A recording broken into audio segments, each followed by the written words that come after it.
happens the same day every year. Every year, she makes a list. Cerita diawali dengan memperlihatkan sebuah pesta tahunan yang disebut dengan The Cooling atau Hari Pemusnahan dalam rangka menghukum orang-orang yang berbelot melawan pemerintahan. Ini dilakukan sebagai contoh agar masyarakat tidak melawan atau melakukan demo, karena jika sampai hal itu terjadi, maka sang penguasa tidak akan segan-segan untuk menghabisinya. Pemusnahan yang dilakukan setiap tahun kali ini melibatkan seorang ibu dan kedua anaknya. Si penguasa yang bernama Hilda ini pun tidak pernah pandang bulu dalam mengeksekusi rakyat yang dianggapnya musuh, entah itu perempuan, laki-laki, bapak-bapak, lansia, tukang bubur, kurir ekspedisi, koruptor, jasa laskar bit, bahkan anak-anak sekalipun.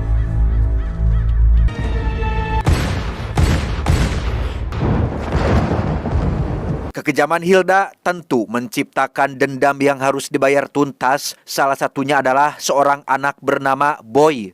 Meski di usianya yang tergolong masih bocil, Boy yang merupakan satu-satunya korban selamat di hari pemusnahan pun kini membulatkan tekad untuk melakukan balas dendam, berlatih setiap hari, tidak pergi nongkrong bersama teman-teman, dan hanya fokus latihan agar dirinya semakin kuat. Make you proud. Boy dilatih di tengah hutan oleh seorang ahli bela diri bernama Guru Saman, di mana Boy hanya diperbolehkan untuk berlatih dan membaca buku hampir setiap hari, dan agar otaknya tetap fokus pada latihan, ia selalu ditiupkan kebul oleh sang guru. Entah apa manfaat dari kebul atau hasep tersebut, tapi yang pasti Saman selalu meniupkannya setiap hari. We were naive. Worries make us weak. All that you once were is dead. Show me the way. Singkat cerita, Boy kecil kini sudah tumbuh menjadi seorang pemuda yang tampan. Namun sama halnya dengan ketika ia masih bocil, Boy dewasa juga masih diperlakukan persis seperti sebelumnya. Ia hanya hidup untuk berlatih, yang kali ini levelnya semakin sulit.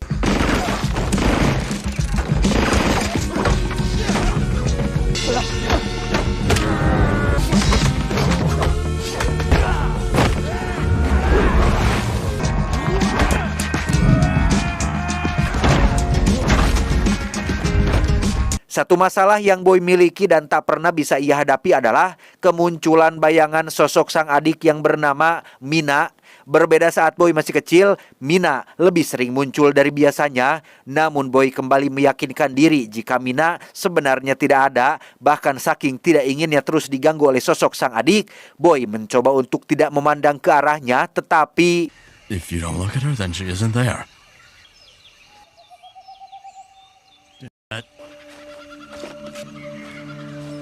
karena Mina terlalu menggemaskan, Boy memilih untuk membiarkannya kali ini. Ditemani Mina dan Saman, mereka pergi ke pasar untuk menjual kubis dan kangkung segar. Secara kebetulan, ia bertemu dengan seorang gadis penjual bunga yang sekonyong-konyong memberikan satu tangkai bunga kepadanya. Entah apa maksud si gadis, namun sebagai remaja yang sedang puber-pubernya, Boy sangat senang karena ada orang yang peduli kepadanya.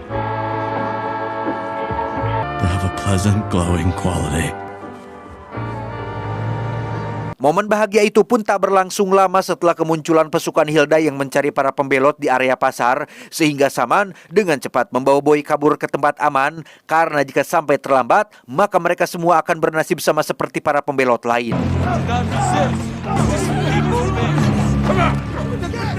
All citizens are required by law. Have a lovely day. Dia bernama Glenn, salah satu orang kepercayaan sekaligus masih satu keluarga dengan Hilda. Dengan fakta bahwa sampai detik ini masih ada segelintir pembelot di kota ini, Glenn pun kembali menegaskan bahwa mereka tidak akan segan untuk menghabisinya, yang ketika penjaga akan mengeksekusi satu keluarga pembelot, ada pembelot lain yang merasa tak terima dan mengeluarkan kata-kata kasar terhadapnya, sehingga You're nothing but a puppet. Puppet one more time.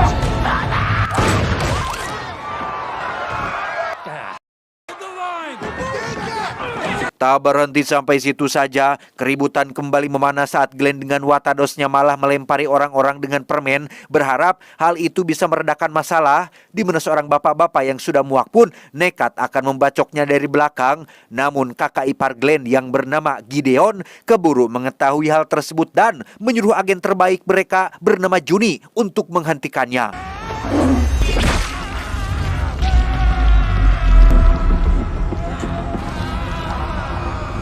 Melihat wajah Gideon yang nampak tak asing membuat Boy kembali teringat dengan orang-orang yang bertanggung jawab atas kematian ibu dan adiknya. Sempat akan ikut membantu para pembelot yang mulai dibunuh satu persatu. Saman yang tak ingin Boy kenapa-kenapa pun segera menghentikannya dan hanya bisa melihat orang tak bersalah dibantai sampai tak tersisa.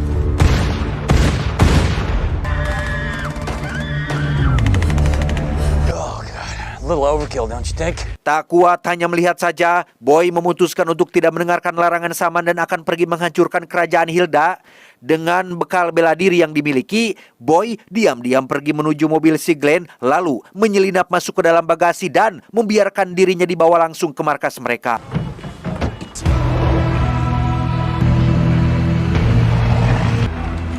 There's 6. You can find 6 more. Sesampainya di lokasi, Boy tak sengaja menyaksikan pertikaian kecil antara Glenn dan Gideon gara-gara mereka yang tidak bisa menangkap pembelot sesuai target, yaitu 12 orang. Pertikaian pun semakin memanas tatkala adik Gideon yaitu Melanie ikut-ikutan nimbrung, sehingga Gideon sebagai kakak sekaligus kakak ipar hanya bisa geleng kepala melihat kelakuan kekanak-kanakan mereka dan menyuruh para kroco untuk menangkap pembelot yang masih kurang. I need 6 more bodies for tonight. I don't you get them. Hey, Shakespeare. God. I'm sorry, you talking to me? I'm talking to you. Now? Yes. Tak lama, Boy dikejutkan oleh kemunculan Mina, si adik yang ujug-ujug sudah ngejentul tepat di sampingnya.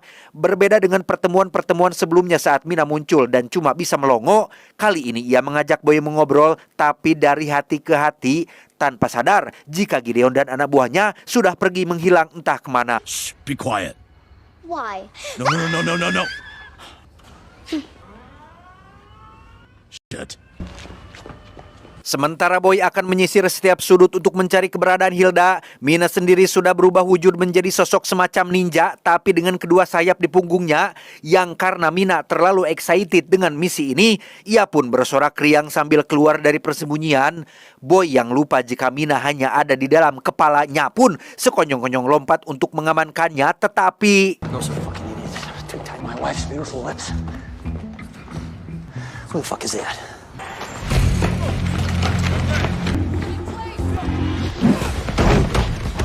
We gotta hide. Tanpa memperdulikan Mina yang hanya ada di dalam pikirannya, Boy pun dengan cepat mencari benda apa saja yang bisa dijadikan senjata untuk melawan anak buah si Glenn, dan inilah hasil latihan bela diri yang selama bertahun-tahun sudah Boy asah.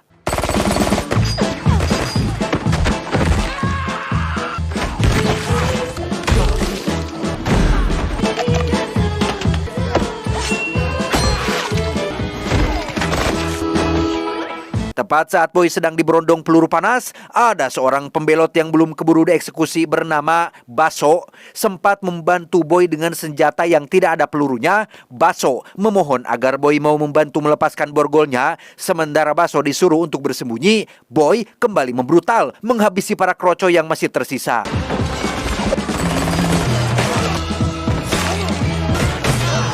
Look at me, part of a team.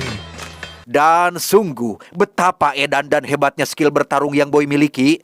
Meski dengan atau tanpa senjata sekalipun, Guru Saman benar-benar sudah berhasil mendidik Boy menjadi seorang ahli bela diri paling komplit yang pernah ada. Pisau, senjata api, golok, parang, pipa bekas, gasolin, tangan kosong, apalagi Boy mampu mengeksekusinya dengan sangat baik.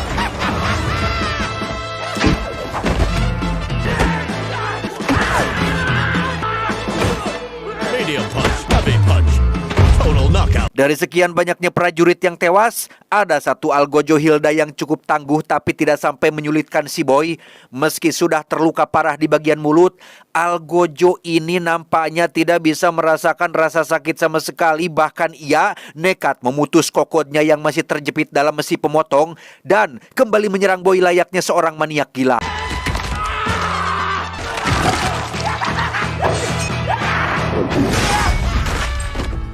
Fade fatality. Beres dengan semua prajurit, mereka dikejutkan oleh tembakan yang Glenn layangkan ke segala arah. Beruntung Baso berhasil menembak kakinya hingga membuat Glenn memohon untuk diampuni. Namun semua itu tidaklah gratis karena Baso mendesaknya untuk memberitahu keberadaan Hilda saat ini. Yang karena Glenn tak kunjung buka mulut, Baso yang jengkelan pun langsung mengambil besi tracker untuk mengancamnya. Tapi karena besinya terlalu berat, ia pun malah tak sengaja menjatuhkannya. Wife even chooses my clothes. I can get you in there. Wow. Sweaty palms. I see that. Setelah mengetahui di mana lokasi Hilda berada, Baso mengajak Boy pergi ke sebuah penjara pinggiran kota tempat para pembelot bandel diasingkan sebelum dieksekusi. Setibanya di dalam, mereka langsung disambut oleh teman Baso yang bernama Benny. Ini bungkelekannya, namun karena mereka berbicara menggunakan bahasa kode, Boy pun hanya bisa ngahuleng karena tidak paham dengan yang dibicarakan. You know what time it is? Time. Where's the cabbage? Double painted Timothy. Dengan fakta bahwa malam ini adalah malam perayaan Destroyer yang biasa setiap tahun Hilda laksanakan, mereka mulai mengatur strategi untuk bisa menembus pertahanan Hilda dengan cara melakukan penyamaran. Namun, sekali lagi, karena Baso dan Benny berbicara terlalu cepat dengan bahasa kode mereka sendiri, Boy dan Mina yang sudah kembali muncul pun hanya manut-manut saja saat Benny mengajaknya berbicara. Lots of weird props. I bet the plan will make sense. Setibanya di lokasi yang Glenn maksud, mereka langsung bersiap dengan penyamaran masing-masing. Sementara Baso dan Benny menyamar sebagai petugas keamanan, Boy sendiri terlihat sudah memakai baju koki dan disuruh masuk duluan. Bukannya fokus mencari keberadaan Hilda, Boy yang seumur-umur tinggal di Ruyuk pun malah sibuk menikmati kue kering rasa vanila yang akan dihidangkan untuk para tamu, tepat saat Hilda juga baru tiba di dalam.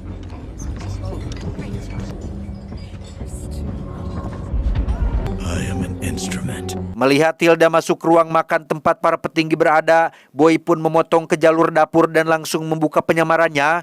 Alih-alih menemukan sebilah pisau untuk melakukan pembantaian, ia malah mendapati para juru masak yang ternyata masih prajuritnya si Hilda. Bermodalkan alat parut yang sedari tadi ia bawa, Boy pun mulai membrutal menghabisi mereka semua.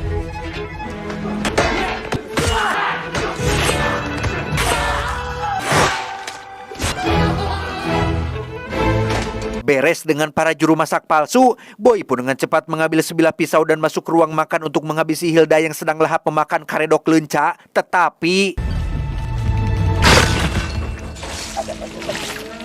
Fire one wins. sempat teriak kegirangan karena mengira sudah berhasil membunuh Hilda. Boy baru sadar jika wajah orang-orang yang duduk di meja makan berbeda dengan yang tadi di ruang tamu bersama Hilda, tapi masih mengenakan pakaian yang sama. Sehingga demi memastikan kecurigaannya, Boy pun perlahan mengambil bebatok orang yang baru saja ia tebas dan melihat wajahnya yang ternyata... Did I kill the wrong Hilda? Gotcha. Oh. Faktanya, sejak pertama tiba di tempat ini, semua kegiatan yang Boy saksikan tidak lebih dari hanya sekedar sandiwara saja. Dimulai dari pertemuan para petinggi, acara makan-makan, bahkan upacara perayaan Destroyer pun sebenarnya tidak dilaksanakan di rumah ini. Termasuk sosok Hilda yang juga adalah orang lain, tapi di make up supaya terlihat mirip. Gideon sengaja menyeting semuanya sedemikian rupa dengan fakta bahwa Boy bukanlah orang pertama yang mencoba melakukan aksi pembunuhan terhadap Hilda. Gideon pun mulai memutar otak untuk mengelabui para pembelot. I'm dealing with it, Graham. Just go back. Tepat saat Boy berhasil membalikkan keadaan dengan menyandera Gideon, muncullah Juni yang langsung menghapuk punggungnya dari belakang.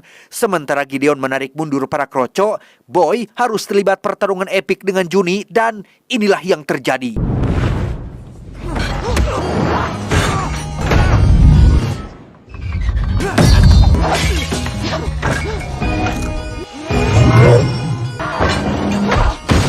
Gagal menyantap makanan yang dihidangkan di atas meja, mereka kembali melanjutkan pertarungan dengan Boy yang kali ini bisa mendominasi keadaan. Bahkan ia berhasil melepas helm Juni yang ternyata adalah seorang wanita cantik sampai akhirnya...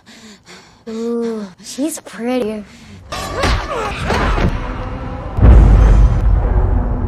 Gara-gara Mina yang muncul di waktu yang tidak tepat, Boy pun harus dibuat terkapar tak sadarkan diri. Dalam pingsan itulah ia kembali teringat kejadian di masa lalu saat Guru Saman dengan tega menghilangkan lidah dan melukai telinga Boy hingga badig. Sehingga tak heran jika sepanjang film Boy dewasa tidak pernah berbicara sepatah kata pun karena memang ia sengaja diciptakan untuk menjadi orang yang bisu dan tuli.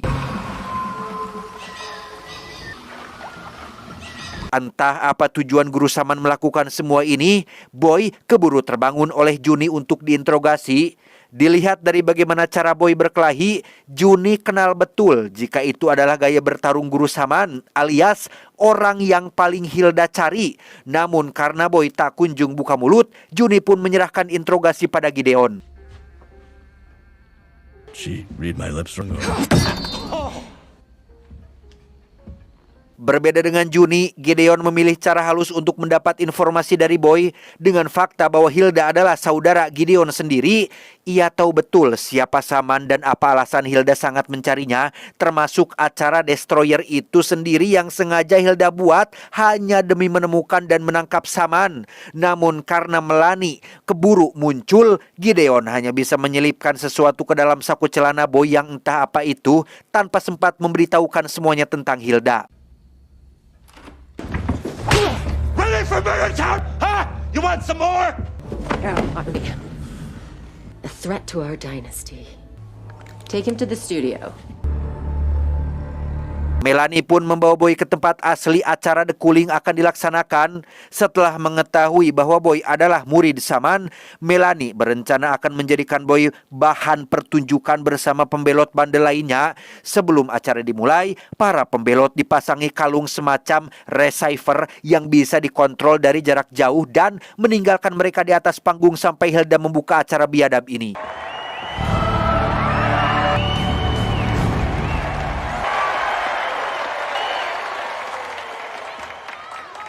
Saat sedang menyampaikan sambutan itulah, Hilda tak sengaja melirik ke panggung para pembelot dan melihat Boy juga ada di sana.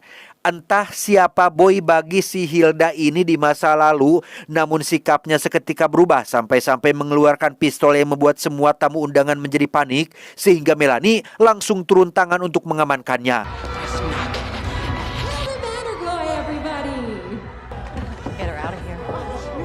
Setelah mengantar Hilda kembali ke ruang pribadinya, Melanie mengambil alih sambutan dan secara resmi membuka acara pemusnahan ini. Sementara dirinya pergi ke studio dan menonton dari balik CCTV, kita akan dibawa ke panggung saat satu persatu pembelot mulai diturunkan dan pembunuhan massal pun akhirnya dimulai.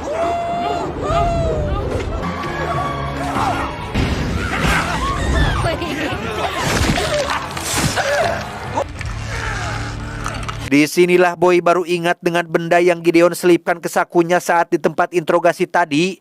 Benda itu ternyata adalah sebuah kikir kecil agar Boy bisa mengikir atau menggesek rantai di tangannya. Melihat anak buahnya gagal menghabisi si Boy, Melanie langsung mengaktifkan kalung receiver sehingga membuat Boy seketika terjatuh yang tepat saat Boy akan dieksekusi. Tiba-tiba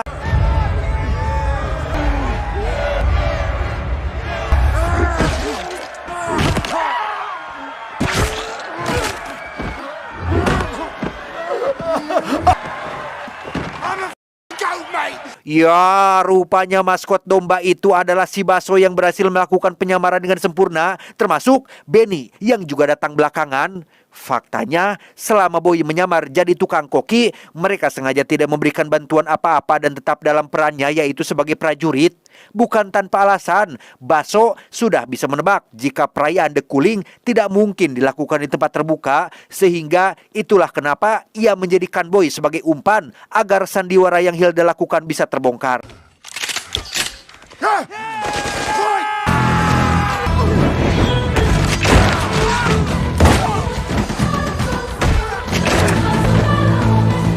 Sementara Boy CS sibuk menghabisi para prajurit, Melanie yang kesal mulai menyalahkan Gideon karena dianggap tidak becus dalam membereskan kekacauan. Bahkan ia dengan tega menembak Gideon yang notabene adalah kakak iparnya sendiri dan pergi ke atas panggung tepat saat Boy CS masih mengobrak-abrik para prajurit.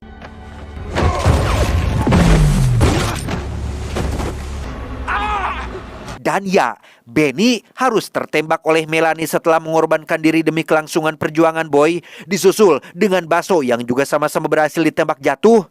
Muak dengan kelakuan brutal Melanie yang tidak menggambarkan sosok soleha seorang ibu rumah tangga, Boy pun berhasil menimpanya dengan patung nanas raksasa dan menghabisinya dengan cara yang tidak mainstream. Prove my ratings. No, wait! Beruntung Baso masih selamat meski dalam kondisi terluka parah, sempat menahannya untuk tidak ikut melanjutkan pertarungan. Baso yang sejak awal sudah mengabdikan hidupnya untuk menghabisi Hilda pun tetap pada pendiriannya dengan akan berjuang sampai akhir. Tiba di lorong rahasia yang diduga tempat Hilda bersembunyi, Boy pun meminta Baso agar tetap di belakang dan biarkan ia yang membereskan semuanya. To destroy every mother that's in my way.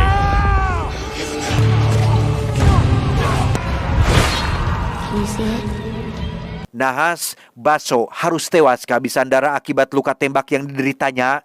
Tepat di ujung lorong, ia mendapati Gideon yang ternyata masih hidup meski dalam keadaan sekarat.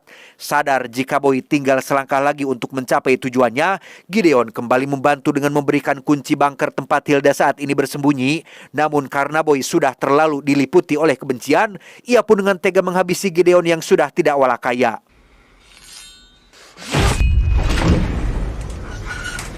Setibanya di dalam lift, Boy langsung disambut oleh Hilda yang mulai mengintimidasinya dari balik CCTV. Namun ketika Boy menunjukkan coretan gambar keluarga yang ia buat sewaktu kecil, disitulah Hilda tiba-tiba mematikan CCTV dan menyuruh Juni untuk membawa Boy ke hadapannya.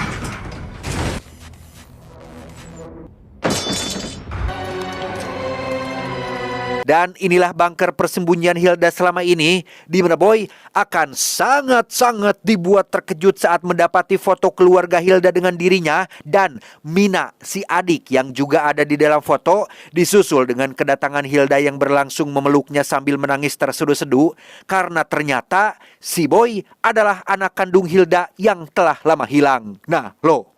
You remember me, don't you? Your mother. He made you forget what you are. Anda ingat dengan kebul asap yang selalu Guru Saman hembuskan selama Boy tinggal bersama beliau?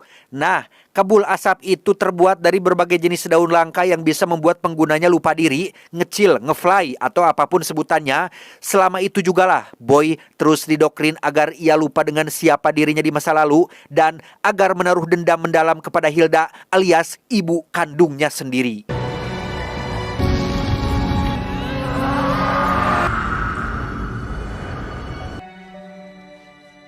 Di sini juga lah akhirnya terungkap bahwa peristiwa penembakan terhadap Boy sekeluarga di awal film ternyata masih bagian dari doktrin dan ilusi yang Saman buat untuk mempengaruhi alam bawah sadar Boy kecil.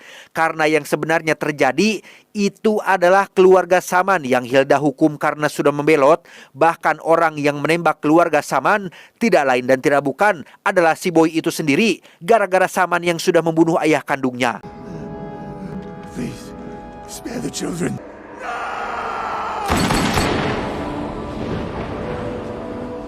Tepat saat Boy kecil tinggal menghabisi Saman seorang diri, ia malah hilang kendali akibat trauma berat pasca membunuh seseorang. Melihat ada celah untuk kabur, Saman buru-buru pergi dan bersembunyi di tengah hutan tak jauh dari istana Hilda, di mana hal tak terduga terjadi saat Boy juga pergi ke sana untuk menenangkan diri. Dan dari situlah muncul rencana Saman untuk memanfaatkan kepolosan si Boy kecil tersebut. Tak cukup sampai situ saja kejutannya, Juni yang merupakan kaki tangan kepercayaan Hilda ternyata adalah Mina alias adik kandung Boy sendiri yang ternyata belum mati. Ya, Anda tidak salah dengar, Juni dan helm yang selalu ia pakai hanyalah sebuah penyamaran yang Hilda buat untuk mengelabui Saman agar tidak memburunya. Dan Mina kecil yang sering muncul dalam pikiran si Boy masih bagian dari ilusi dari doktrin yang selama ini Saman tanamkan. Spent years hunting for him. Like sharp embers scraping behind my eyes. Karena Boy masih terjebak dalam pengaruh ilusi Saman, Hilda merasa jika usahanya untuk menyadarkan Boy sudah gagal total.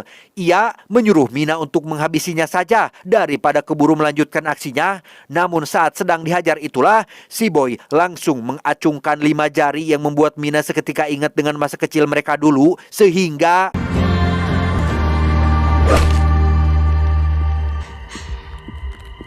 Dengan fakta bahwa sang ibu sudah terlalu banyak menimbulkan kemudorotan, Mina memilih untuk membunuh beliau dan akan membawa Boy kabur dari tempat ini.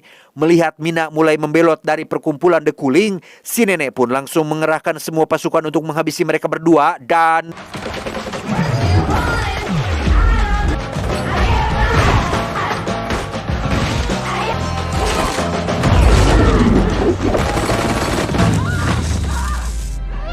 Meski Mina sempat tertembak di bagian perut samping, hal itu tak sedikit pun membuat mereka panik apalagi kabur. Memanfaatkan satu mayat penjaga yang memakai baju tahan peluru, mereka kembali melanjutkan aksi gilanya dan langsung membrutal menghabisi satu penjaga yang menggunakan Gatling gun.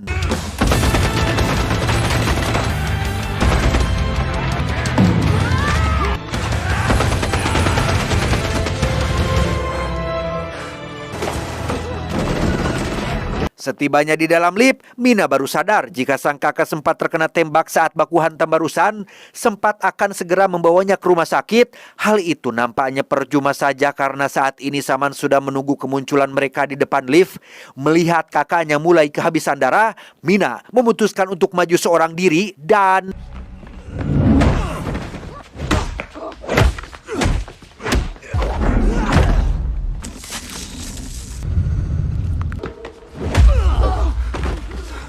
Beruntung Boy berhasil mencegah Saman membunuh adiknya dan melanjutkan pertarungan menjadi 2 lawan 1.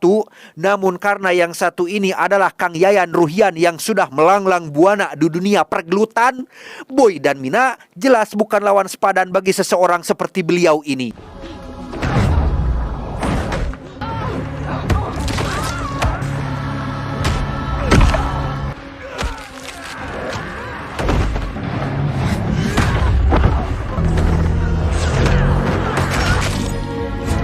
Entah Mina masih hidup atau tidak, Boy kembali melanjutkan serangan yang kali ini lumayan bisa mengimbangi Kang Yayan, di mana momen epik kembali terjadi saat Boy menahan dan memantulkan pukulan Kang Yayan sampai-sampai berhasil membuat beliau terjatuh kali ini.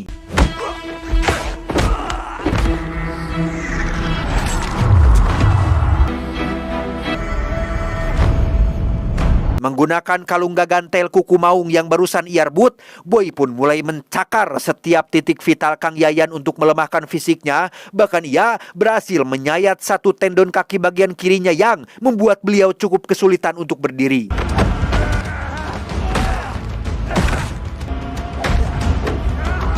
Dan what the pucak, betapa kuat dan luar biasanya skill yang Kakang Yayan Ruhian saat melakukan pertahanan. Meski sudah dijinjing dan dibanting berkali-kali, beliau kembali bangkit dan berhasil membalikan keadaan. Menggunakan kalung yang sempat Boy jatuhkan, Kang Yayan mulai menyayat kaki dan tangan si Boy hingga tak berdaya, sampai akhirnya...